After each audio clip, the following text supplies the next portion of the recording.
Le monde compte de nombreux ordinateurs et petits réseaux. Du réseau local que vous pouvez avoir chez vous au réseau d'entreprise, le fonctionnement est le même. Les ordinateurs sont reliés directement les uns aux autres et ça leur permet de communiquer entre eux. Mais comment faire pour connecter les ordinateurs au niveau mondial? Pour faire communiquer deux ordinateurs, il faut un lien physique. Évidemment, il y a trop d'ordinateurs dans le monde pour tous les relier directement entre eux. On va donc connecter plusieurs ordinateurs et petits réseaux sur des ordinateurs intermédiaires appelés routeurs et installer des câbles dans l'océan et sous terre pour relier ces routeurs au niveau mondial. En interconnectant tous ces réseaux, on obtient alors Internet. La connexion physique étant faite, le problème est maintenant d'envoyer un message au bon destinataire. Pour cela, on a défini une série de protocoles appelés Internet Protocol, IP. Pour Internet, les ordinateurs sont identifiables par leurs adresses IP. Une adresse IP dans sa version 4 est une suite de 4 chiffres, et en chacun, une valeur entre 0 et 255, soit une chaîne de 32 0 et 1 en binaire.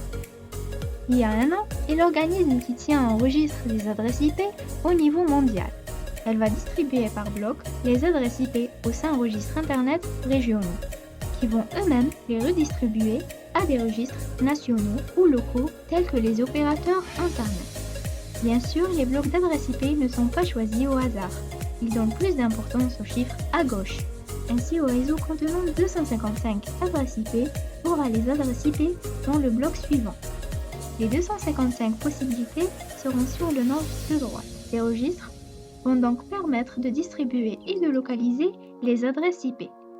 Enfin, quand un ordinateur se connecte à Internet, le fournisseur d'accès va lui donner son adresse IP.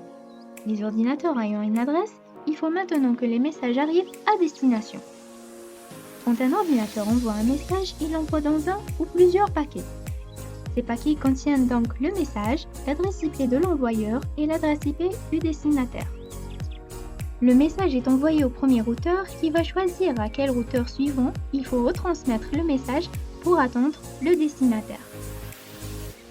Pour faire ce choix, les routeurs ont une table de routage qui associe des adresses IP ou des blocs d'adresses IP à la sortie, c'est-à-dire le câble pour retransmettre le message.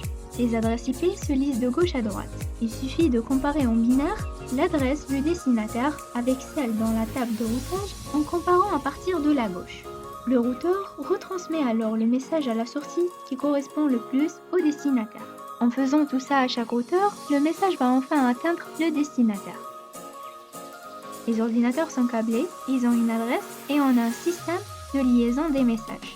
Maintenant, imaginons un cas classique. On veut aller à un site internet. Prenons un exemple avec le lien http://exemple.com/truc. Il y a 3 choses dans ce lien. Le HTTP ne fait pas partie de l'adresse. C'est juste le protocole pour demander des documents ou des pages web. Ça formatera le message à envoyer pour demander d'obtenir la page exemple.com/truc. Maintenant, regardons le nom du site web, exemple.com. Pour envoyer un message à ce site web, il faut d'abord connaître l'adresse IP de l'ordinateur qui l'héberge. Pour ça, il existe un système d'annuaire et DNS. L'ordinateur envoie d'abord un message à l'annuaire pour connaître l'adresse IP de exemple.com, qui reprendra avec l'adresse IP voulue.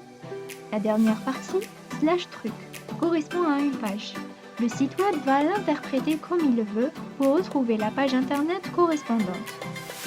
Au final, faire http://exemple.com/truc revient à faire une requête DNS puis une requête HTTP qui envoie un message à l'adresse récupérée précédemment pour demander d'afficher la page /truc du site exemple.com. Et enfin, le site web va répondre en envoyant la page correspondante. Merci de votre attention.